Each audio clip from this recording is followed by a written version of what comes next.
I had actually stopped crying. Like at this point, I had accepted my fate. I knew I was going to sleep in prison, and I had just accepted my fate basically.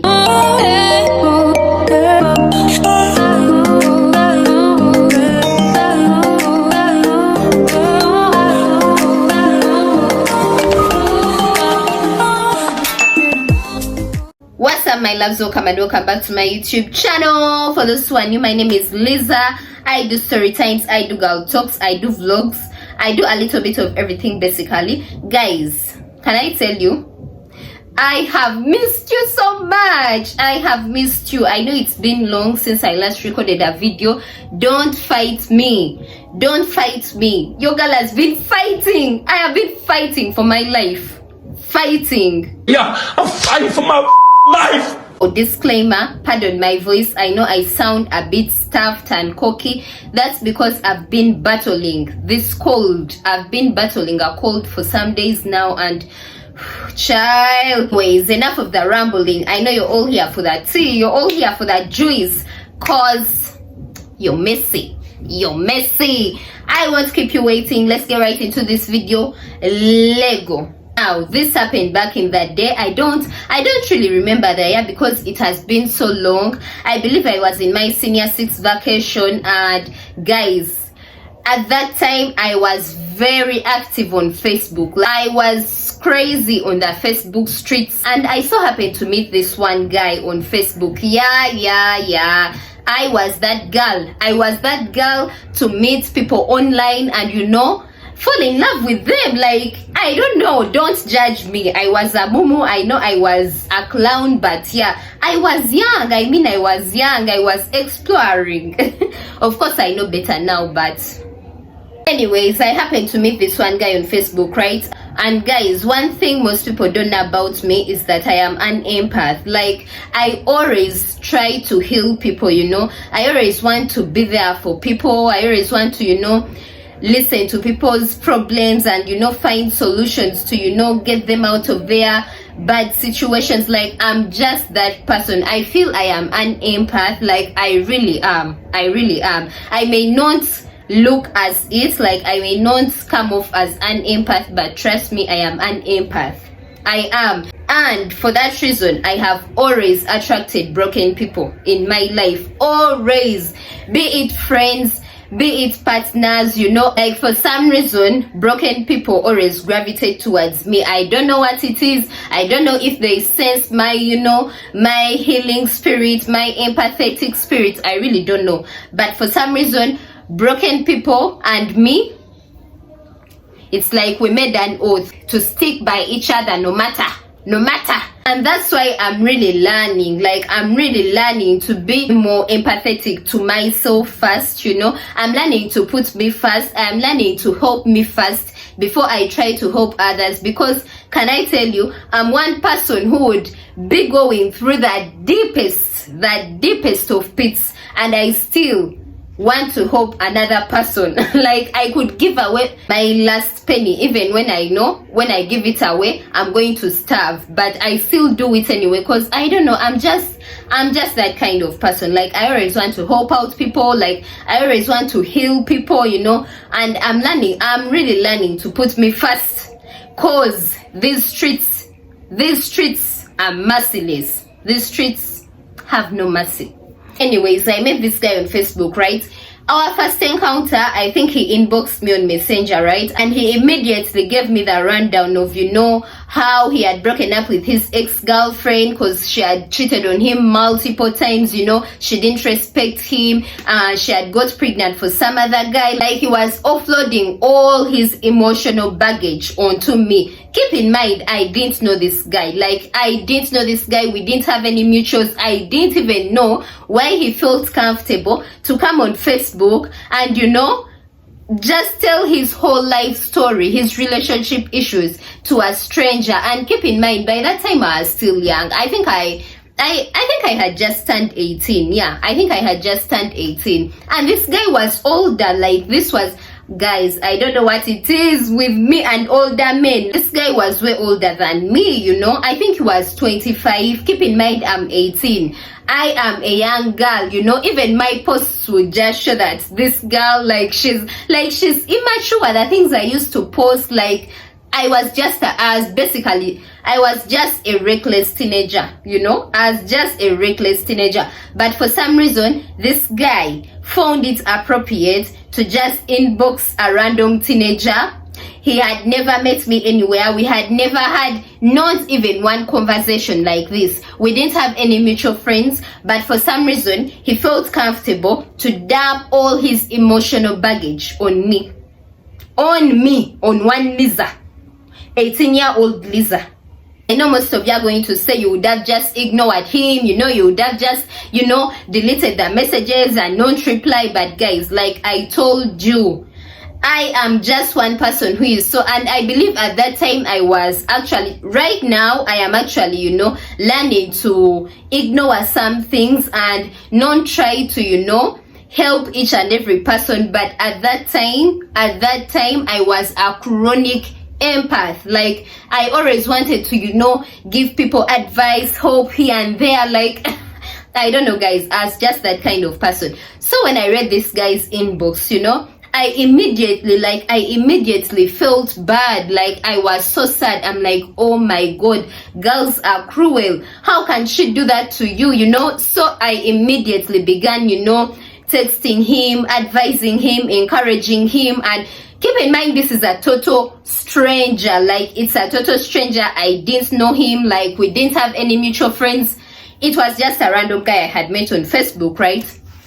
So, you know, we talk, like days go by. Like I used to always check on him, like how are you feeling now, you know, advise him. But imagine an 18-year-old, and you know, from that day on we began talking. Like I always used to encourage him and, you know, tell him things are going to, you know, be fine, and you know, he'll find someone better and all that. I was a motivational speaker. So as time went on, he asked for my number, and of course I gave him my number. We began communicating on phone, you know, on WhatsApp. And to cut that story short, this guy began vibing me. Like he began hitting on me. And I don't know, at that time, you know, I was single, I was young. Like I don't know, I just accepted. Like I don't know why I accepted, because it was already a red flag that first of all, he was just from a relationship, right?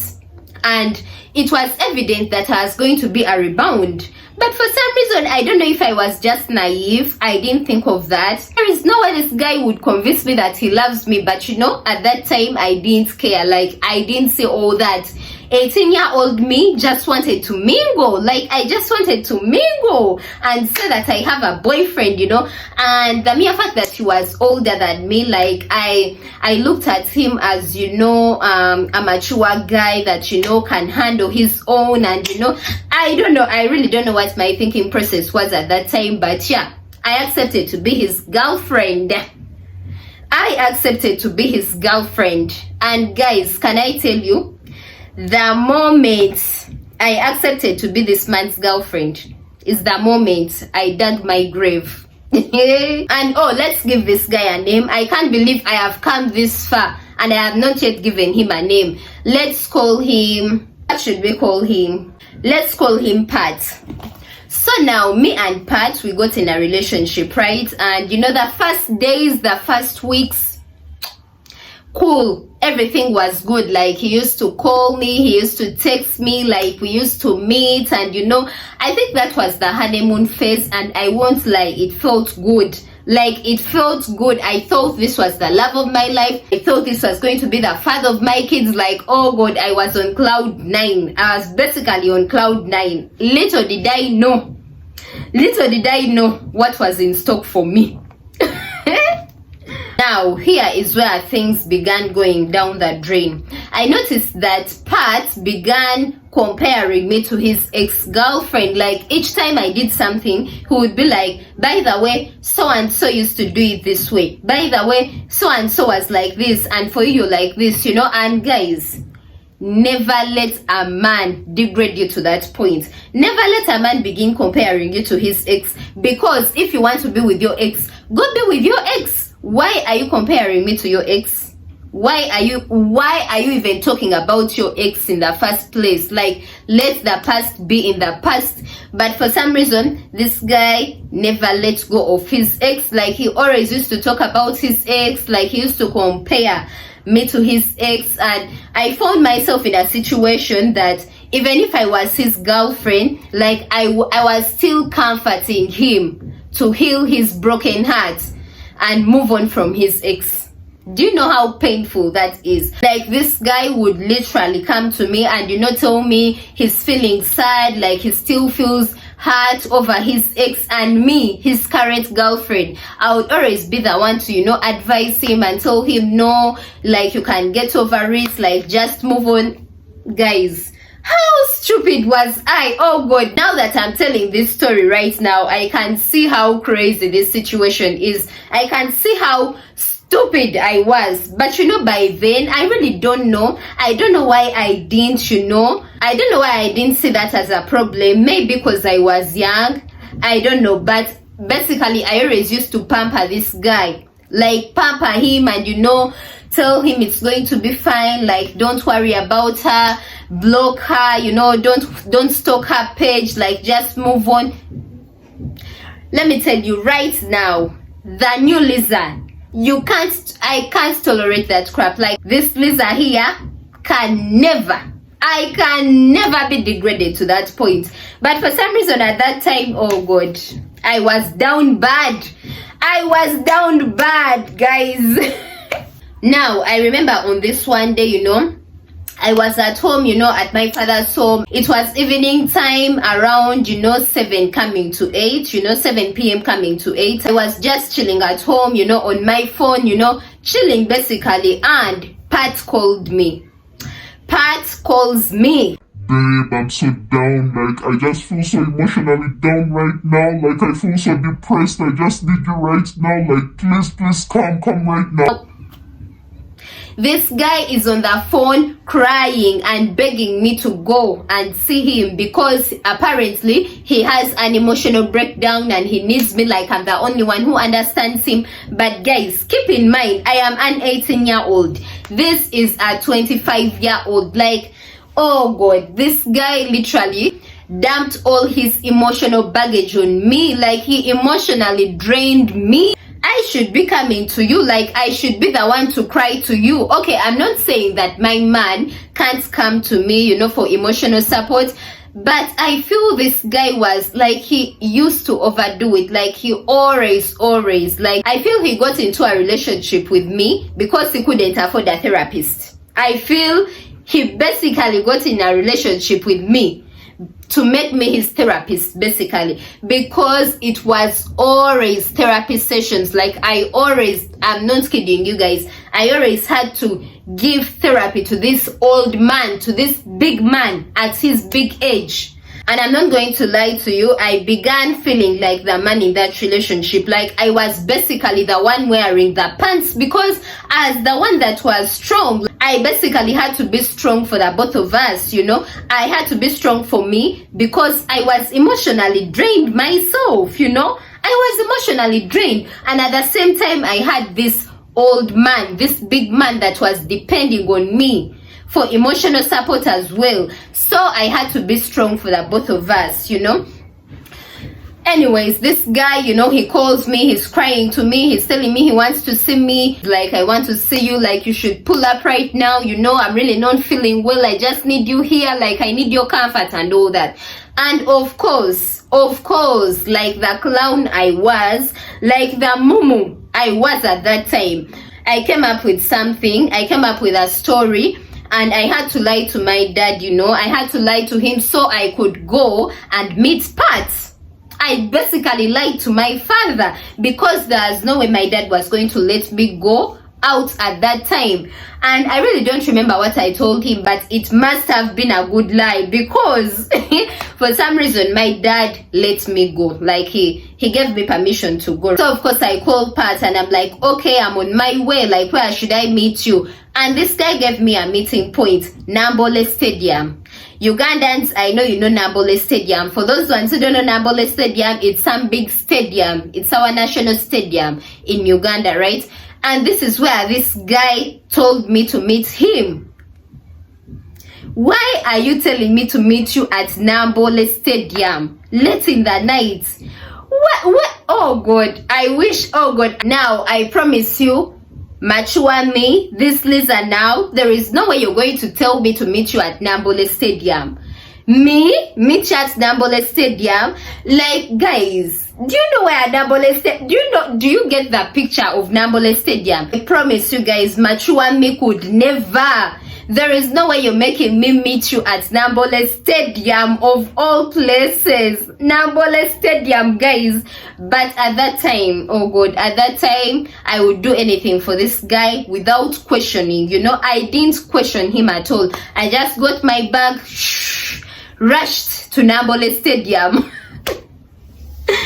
Oh my God. You know, I reached the stadium. Guys, the stadium was empty. There was nobody. Like, it was dark and empty. Can I tell you, I was even scared. I was even scared just walking into the stadium. Like, it was totally silent, dark. There was no one, you know. I reached, you know, I called him and, you know, he came and picked me from where I was. And guys, this guy was gloomy. Like, he was so gloomy. Oh God, right now, I feel right now I can never date someone that totally depends on me for emotional support, someone that totally depends on me for happiness, you know. Like, be your own person. I don't mind being, and you know, I don't mind being your emotional support, but don't overdump your emotional baggage on me, because I too, I have my own emotional baggage, you know. I too have my own emotional baggage. Anyways, we find somewhere to sit, and you know, he gives me the rundown of how he has been feeling so, you know, so down lately, and he feels like, you know, everything is just not going right, and he feels I'm the only one who understands him, and that's why he called me, because he had to talk to me.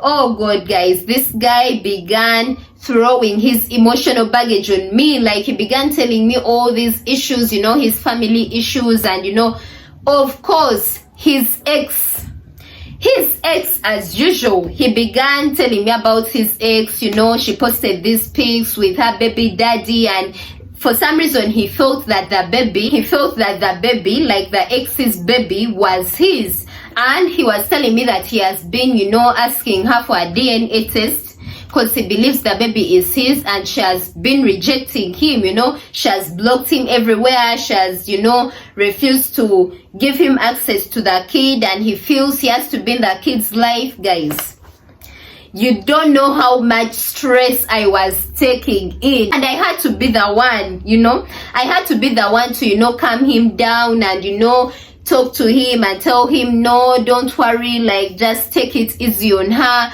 Maybe she's just a bit overwhelmed right now, but maybe in the future you guys can come to, you know, to a mutual understanding and meet up and, you know, see how to resolve this whole matter. Imagine me, his girlfriend, I'm the one advising him on how to, you know, sort issues with his ex. Guys, how embarrassing when I tell you guys, I was down bad. Don't be like me.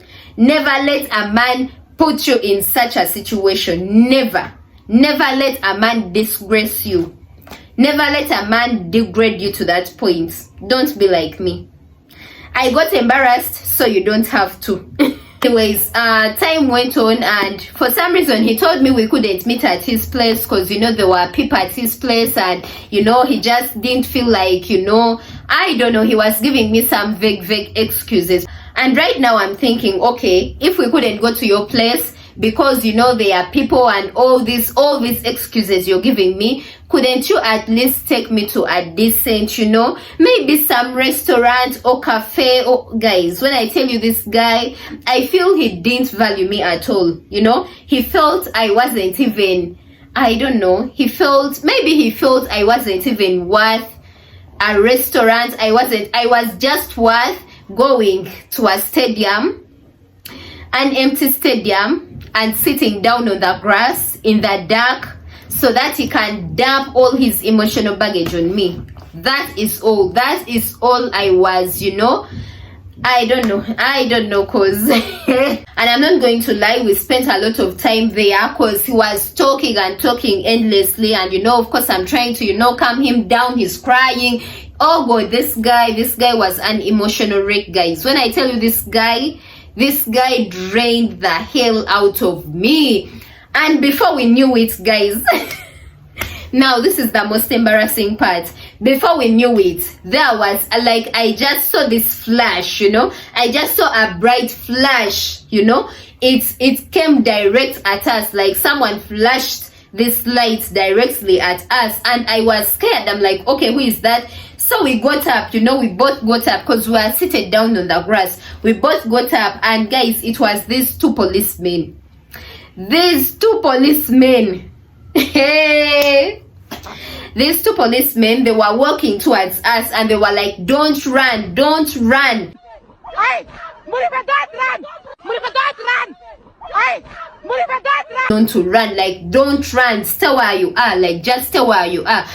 Guys, when I tell you, I was panicking. I almost peed myself in that moment. Like I almost peed myself. I had never been in any police situation, you know. I had never, guys. I had never. This was the very first time, and when I tell you, my heart beats. My heart almost jumped out of my chest. And you know, they came and you know, they are interrogating us, asking us what we are doing, you know, at the stadium late in the night. And you know, Pat, my boyfriend, right? He's telling them, no, we were just, you know, sitting here and, you know, basically just sitting and, you know, chilling. They're like, no, this is not allowed. You can't just be sitting at the stadium late in the night at this time. Like, this is idle and disorderly. Y'all are going to jail! Period! For those who don't know, in Uganda, we have a law against idle and disorderly. And this policeman basically told us, we are breaking that law, like don't be idle and disorderly. They told us they were going to charge us for being idle and disorderly.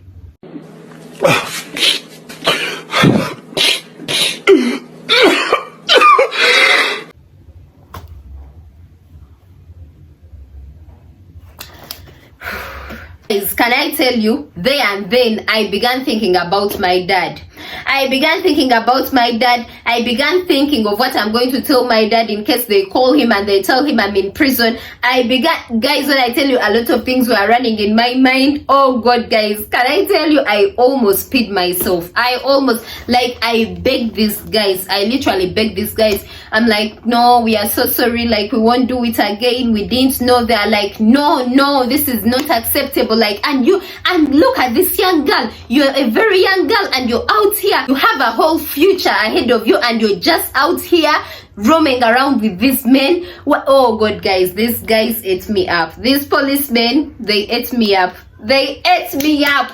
And you know, Pat was that type, like he was very argumentative. And if you know Ugandan policemen, they hate arguing with them. Like if you want a Ugandan policeman to let you go, just be submissive, you know, just be calm and, you know, show them that you're submissive and you're agreeing to what they are telling you. But Pat was not that type of person. Pat was the type to argue with you. Pat kept on going back and forth with these guys, and that made them more angry. Like, it made them more angry. They were like, okay, so you're teaching us the law? You're teaching us the law?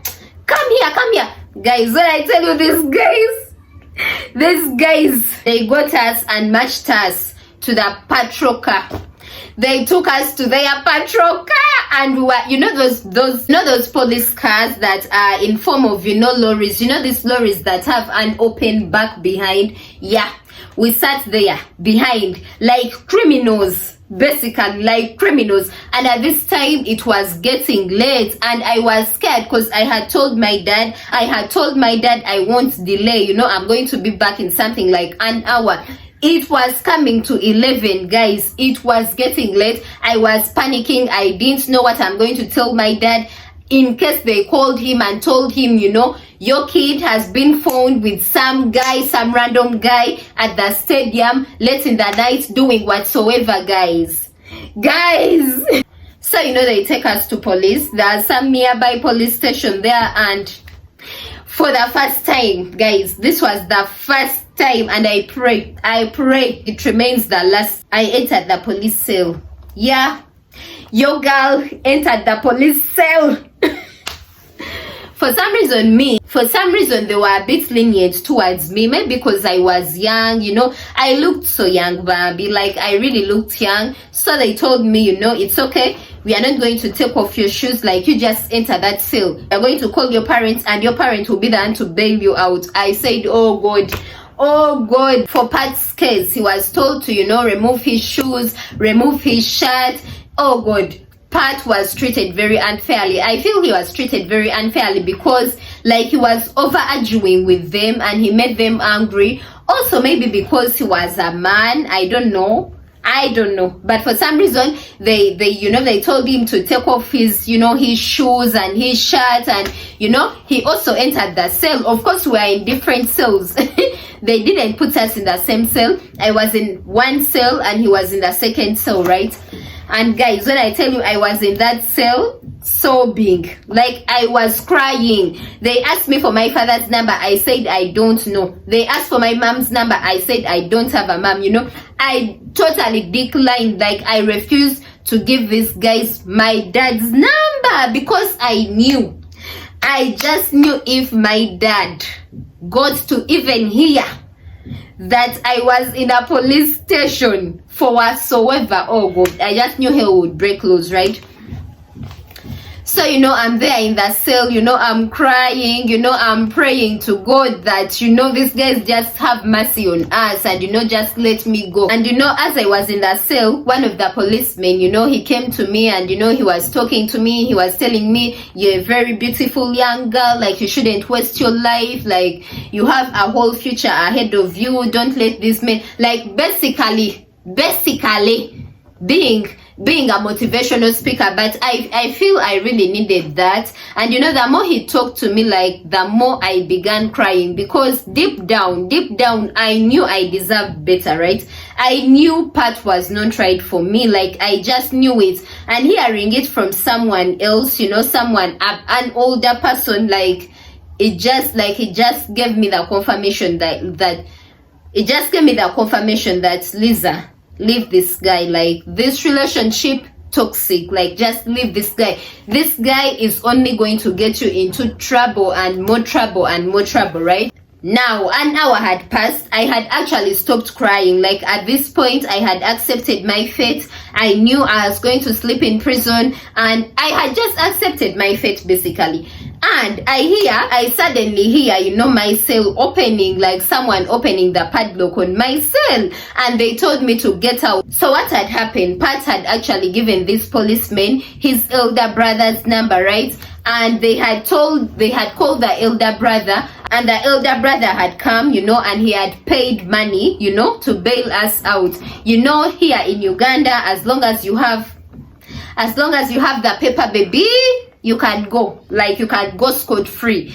And yeah, his brother came and, you know, he bailed us out. And yeah, I was set free. Like, I was told to, you know, go. And, you know, of course, the policeman told me, like, young girl, don't roam around again. Like, just stay home. And, you know, all that stuff that, you know, older people tell, you know, as the wild kids. And, you know, Patty's elder brother gave me some transport, you know, to go back home. He told me to get a judge and, you know, go back home. It was late. Like, at this point, I didn't know what excuse I was going to give my dad for being out so late. I got a motorcycle back home, and when I reached home, guys, can I tell you, I was panicking. I thought my dad was going to eat me alive. Like, I really thought my dad was going to eat me alive. But for some reason, my dad was calm. Like, he was actually very understanding. I believe I told him something came up, I got caught up on traffic, I don't know. I formed some story there, and my dad was very understanding about it. Oh God, bless his heart. Bless my father's heart. Like, I really thought he was going to, you know, go off on me, but he really didn't. Like, he was very, you know, calm and, you know, understanding. And when I tell you, that night I didn't even eat supper. Like, I wasn't in the mood to eat anything. I just went to my bed and I cried myself to sleep. I didn't tell anyone of what had happened, not even my sister, and I'm sure if my sister watches this, it will be her first time to even hear of this story. She didn't even know that this actually happened to me. When I tell you I didn't tell anyone, I didn't tell anyone. And you know, the following day, you know, Pat, he called me and, you know, he's like, Lisa, I want you to come home because apparently we have these herbs that we have to shower. Because he said that, you know, actually down here in Uganda, when you spend a night in prison, there is basically, when you spend a night in prison, like, there are these, you know, plants that they give you to shower so that you take off the curses. And I don't know, I really don't know what that was about, but yeah, I went and, you know, we did all that. I showered those herbs and oh god. And guys, you would think that after that I would learn, right? You would think that after all that I would actually learn and cut this guy off. No, your girl was a total clown. I still stayed in that relationship, and we are going to have very many more stories about Pat, because baby, this man put me through it. He really put me through it. Anyways, guys, that's the story about that time I got arrested for love. I got arrested for love, basically. Yeah. I hope you enjoyed this video. Don't forget to like, share, comment, and subscribe. Hit the notification bell so that you get notified each and every time I post a video. And guys, I won't forget to thank you from the bottom of my heart for subscribing to my channel, for sharing my links. Like, guys, can I tell you, I see the growth, and it just humbles me so much. I'm really grateful, guys. I love you all from the bottom of my heart. I truly love you. Till next time, peace and love. Bye.